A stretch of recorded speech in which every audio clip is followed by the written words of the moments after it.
Okay, family, I want to show you guys something. I'm taking this class, Ecology of Crime. FSU is a master's class. I'm working on my criminal justice criminology master degree. And so in this class, it's showing how, it's talking about how neighborhoods, particularly crime infested neighborhoods, um, can be influenced when a neighborhood has surrounding borders of other neighborhoods who have crime rates. Let me back up.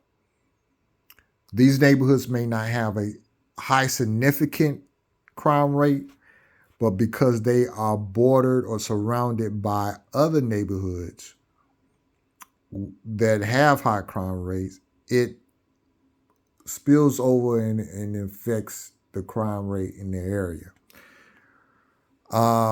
It's called spatial inequality, spatial racial inequality, right? But this chart here goes into just a greater dimension of the disparity. Here, this is the source is National Neighborhood Crime Study, Peterson and Cravo, 2010. You can look that up. But let's look at some things. Here's the chart, neighborhood characteristics. We have the first column is white areas, said white areas. Second column is said African American areas. Third column, Latino areas. Fourth column, minority areas. And the fifth column, integrated areas, right? This first row is disadvantage, meaning this is dealing with poverty rate. Here, the white areas is negative 0.82. That is below zero. I mean, nearly no disadvantage. Here is African American, 0.820 of disadvantage. Right? That is not negative, it's in the positive. So it is certainly close to, I would think that would be 1%. Not sure how these ratios really go. Latino 6.4, minority 5.62, integrated negative 0.45. So here, disadvantage, poverty rate, certainly the highest is the so-called African American areas, so-called black. We look at residential instability, whites, negative 123, instability, African Americans, negative 193, 0.150, 0.097, 0.160, right? So look like here for its instability on Latin America areas is leading that with 0.150, right? Residential loans in thousands of dollars. This is very interesting. White area, 20,000. African American, 5,638. Let's round these off. Let's say that's 6. We'll say that's 21. We'll say that's 8, 10. That's 11 minority areas. Integrated, 14. Here, African Americans is the least. This would be where people are taking investment in their property, in their neighborhoods, infrastructures, buildings. That could be, I'm thinking residential. Says residential. Improving their properties, right? So one of the causes here for that 6,000 for the African American areas is simply could be that a lot of African Americans don't own their property. Another reason is the banks are not giving them loans. Another one could be high residential turnover, which I think will lead back to people not owning their property, slumlords, right? And they're not improving their property. Here's an interesting rate, the immigrant characteristics. Now, in this study, they say when there are immigrants in a particular neighborhood, it reduces crime rates. One of my notions for that is because many immigrants come with their cultures and they have a social control or society social control, they would call social control, where they have group characteristics, group cultures, group uh group goals that they agree with, how to live, how to treat each other, how customs that stay intact.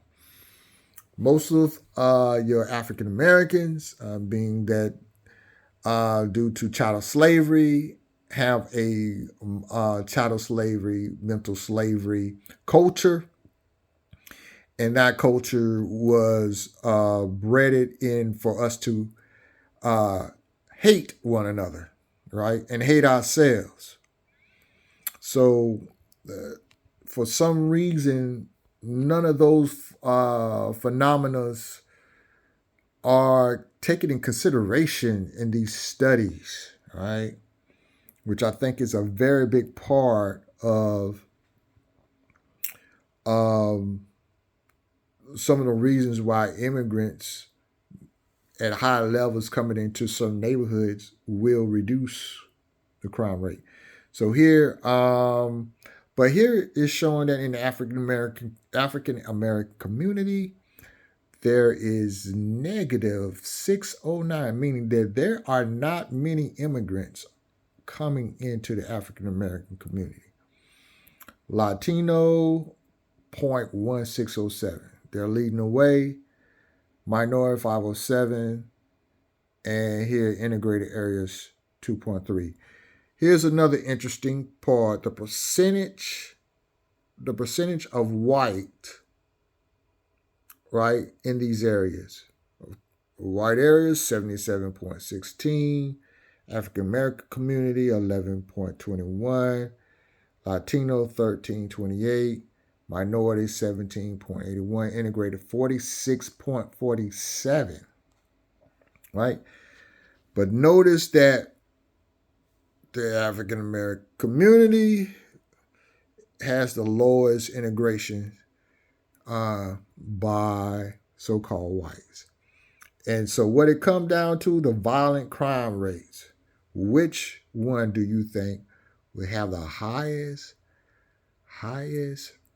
violent crime rate? Whites 2.46, African Americans 10.19, Latino 5.50, minority 6.8, integrated 4.64. So you see here African American communities, or communities surrounded by. Now I want to say that these are like maybe middle class, consider maybe middle class areas or so forth in consideration, or lower middle class areas, and you see. So when the white areas, middle class or lower middle class white areas that's surrounded by other white neighborhoods, as you see, the disadvantage in those neighborhoods are very, very, very low. The poverty rate is very, very low in consideration. But in the African American community, middle class, um, the the rate is positive in the positive 820. And so we go here. This is the last column, property crime rate, 59.68, 83.75, 59.03, 70.06, and 71.64. Now, the property crime rates are, it is higher for African Americans, but some of them are giving them a good little race for their money. And why may that be? What is so different about property crime rate versus violent crime rate, right? Um, I think these things have dealing with more of just living life where people running into problems, not getting along, ego kind of stuff. So I'm going to, whatever, I'm going to hit your mailbox. I'm going to bust you, throw a rock at your window or something. I don't know. Versus violent crime rate, that those things are not just a temporary, like, I'm not thinking these type of things, crimes build up over time where a person get to a point where they feel like they have no way out or how to resolve an issue, or it works up to a point where they act out, for various reasons, which this book also kind of goes into.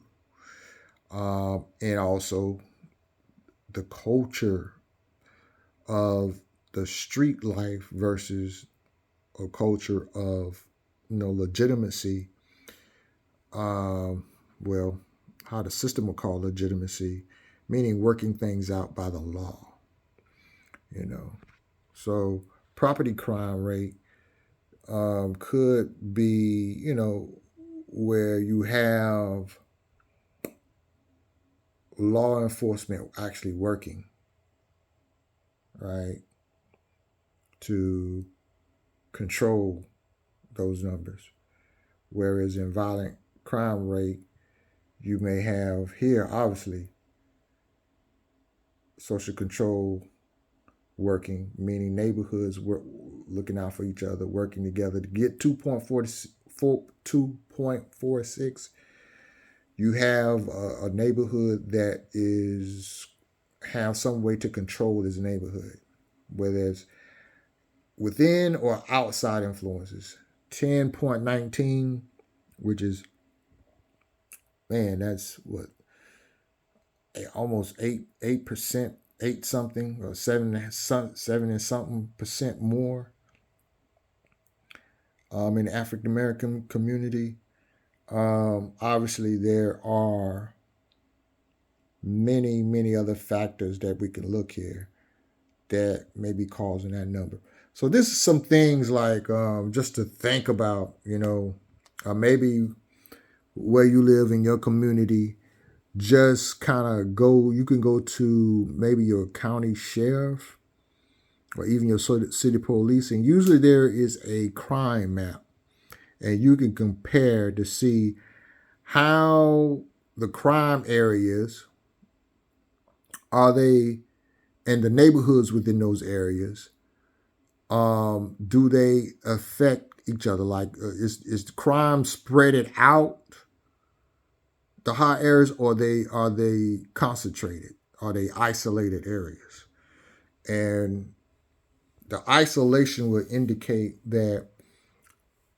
macro systems where communities are being isolated, right, and cut off from social capital political and socioeconomic resources from the city, and which is indirectly helping to cause that infestation of criminogenic breeding grounds. So we'd love to hear your comments. Just went a little long, but I thought this was something you could get out of this to really start understanding about crime and neighborhoods, how those things actually can play out. Is not so just just what you see on the face. It goes way, way, way deeper. All right. Peace and love, S. Marshall Will. I'll see y'all in the wind.